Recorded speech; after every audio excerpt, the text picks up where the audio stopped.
Magnus Carlsen has been terrorizing the elite of chess with this move on move 1, which I've coined the plow, because you plow this pawn down the board, devastate everything in your path, powered by this engine behind it. Think snowplow. Now his opponent here is Sergei Zhigalko, a blitz beast, but Magnus doesn't care. He plays what he wants. And after e5, the ultimate test of the plow, we're now at the cutting edge of modern plow theory. Because Magnus Carlsen is reinventing this opening by not going e4 or c4 like we've previously seen him do, but now he goes d4, a far inferior move. Why? Because after pawn recaptures, queen takes, and he's now breaking yet more opening principles by developing the queen early. He's already pushing pawns very early, not developing pieces. He's not fighting for the center properly. And now after knight c6, the queen is getting pushed around. Now, yes, it looks kind of like a Scandinavian defense for those more familiar with chess, with colors reversed. So now Magnus is on the white side of it, but this is not good for white. We see knight f6 developing, but look at the clock times there. Sergei on 2 minutes 50, he spends 20 seconds on this move. What are you playing at? And keep your eye on that knight for a later time management weirdness. So we get knight f3, now d5, fighting for the center, bishop f4 developing, bishop d6, challenging this strong piece, all very natural. Magnus carries on with e3, not with the idea of recapturing with the pawn if this one's taken. He'd actually go with the queen, but with the idea of simply developing. So black castles, and Magnus now brings his knight out to c3, a nice idea, pressuring this center, but it can be a bit awkward there, subject to pins. Whoops, just made the bishop move like a knight, and Sergei now decides to redeploy this bishop, taking advantage with the slightly clumsy nature of this knight. Now you didn't have to do that. You could have carried on with some normal development, a6, but this certainly isn't a bad move. Magnus now goes bishop b5, developing, pressuring here, bishop d7 covers, and it looks like you can take, after bishop recaptures, win a piece. But black flicks in this move, a Zwischenzug, trying to work on the German pronunciation there, right? An in-between move, so to speak, and because it's check, you have to take with the pawn, then you recapture. So Magnus not touching this one. He goes castles. Bishop takes on c3, now played. You don't want to allow knight e2 to come on the board. Heading for d4, c3 next. So pawn recaptures, a6 puts a question to that sniper. It drops back to e2, and now again, look at the clock. It's already been melting away for Sergei, and now he spends all this time, 30 seconds, on knight e4. I mean, a very, very natural move. I have no idea why. The plow is in his head. Magnus on top of these guys psychologically.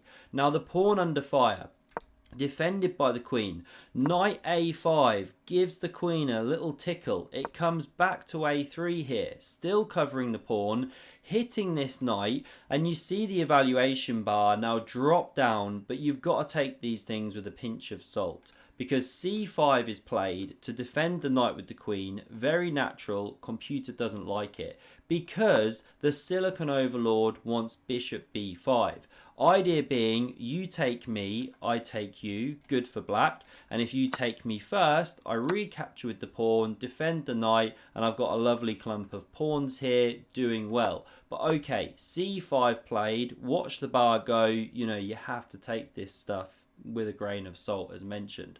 So rook fd1 targets that pawn in the center. Now bishop b5 comes. This one under fire. It hops into d3 here, or slides I should maybe say. We don't see recaptures, repairing the pawn structure, repelling this knight, and instead knight c4 played, sitting on this pawn's head, hitting the queen. Very ugly structure for Magnus. The queen comes to b3, and Sergei does a little bit of repetition. Does he want to draw? Yes, he does by the look of it, but Magnus, not obliging, takes that one off despite now being worse in this position. How is he going to wiggle out of this one? Is he going to wiggle out of this one? Well, now he doesn't take this pawn here. It is possible, but then the knight wins this pawn, hits the rook, knight e2 threatened, the queen coming to f6, rook sliding, it's nice for black.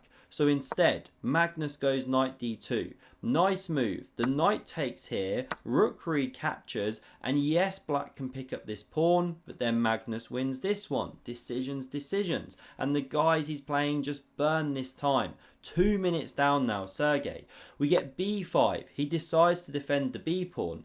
h5 now from Magnus. He plows forth boldly into the enemy territory. Queen f6 played. Excellent move. Activating and threatening b4. And if you go a3 to stop that one, well, a5 just renews the threat. So Magnus goes active with pawn a4, plows the queen's pawn, loves it. And b4 now played in response, and you can't capture or your queen drops, it's unprotected. Equally, there's now a threat to take here, whereupon you fork these two pieces. So that's why Magnus has to retreat his rook. He's about to lose a pawn, but Sergei doesn't take him immediately. He should do so, however, and we're going to see why. He takes a time out to go pawn h6. It is a desirable pawn structure. You don't want to let the pawn reach there, ideally. Force g6. You know, now the king can hide out here in an endgame. That couldn't happen if the pawn was here, covering g7. But the problem is rook a b1 covers the queen, threatens to take here. So now this pawn is captured, but queen b6 is a resource Magnus has and didn't before. Defended by the rook. Therefore, if you take, and we'll show that one actually, the rook can recapture. Now, why is this okay for white despite being a pawn down? Well, you get active with the rooks and bishop e5's coming to eat this pawn. So coming back here, that's why queen f5 was played. Ditching the c5 pawn, but then taking on c2. Black still in the driver's seat. Look at this monster passed pawn.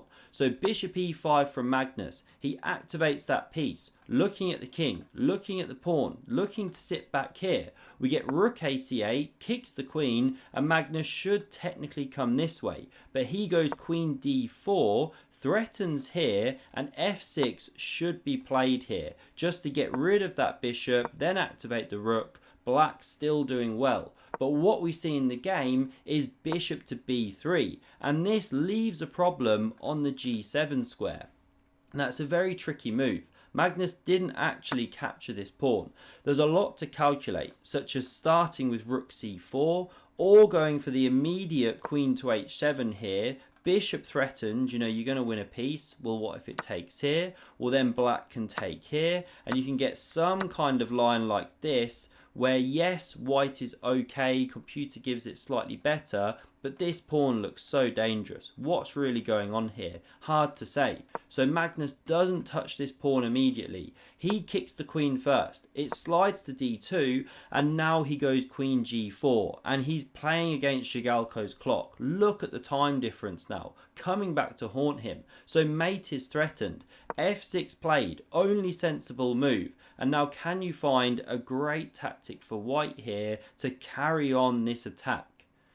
Magnus finds it. Well done. If you spotted the move, it's bishop takes on f6. Because the pawn can't recapture, of course, it's pinned. And if rook takes, which wasn't played but should have been played, then this rook drops with check. You've left the defense. Now, why this should have been played is that, okay, you can come back and defend, and how to play here for white. You can give a check or something like that, but if you try and pick up this pawn, well, then you've got problems on this f2 square.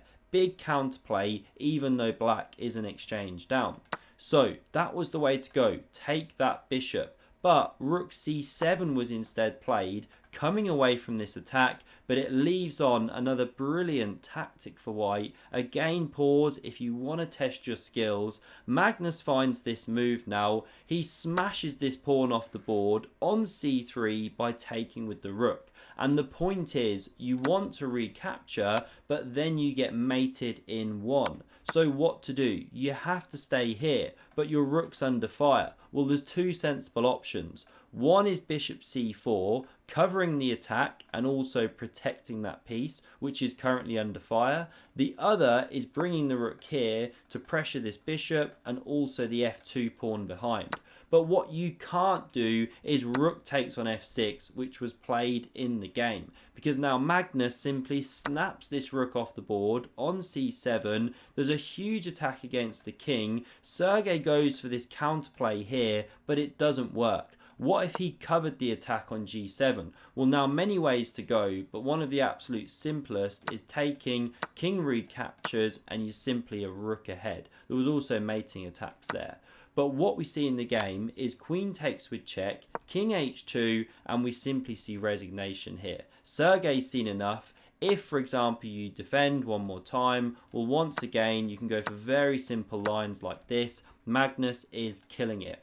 Now, if you thought this game was good, then you've got to check out this one next. The original plow, where Magnus Carlsen invented this elite level opening that he's been terrorizing everyone with for months now. Thanks very much for watching. I hope to see you again soon. Cheers.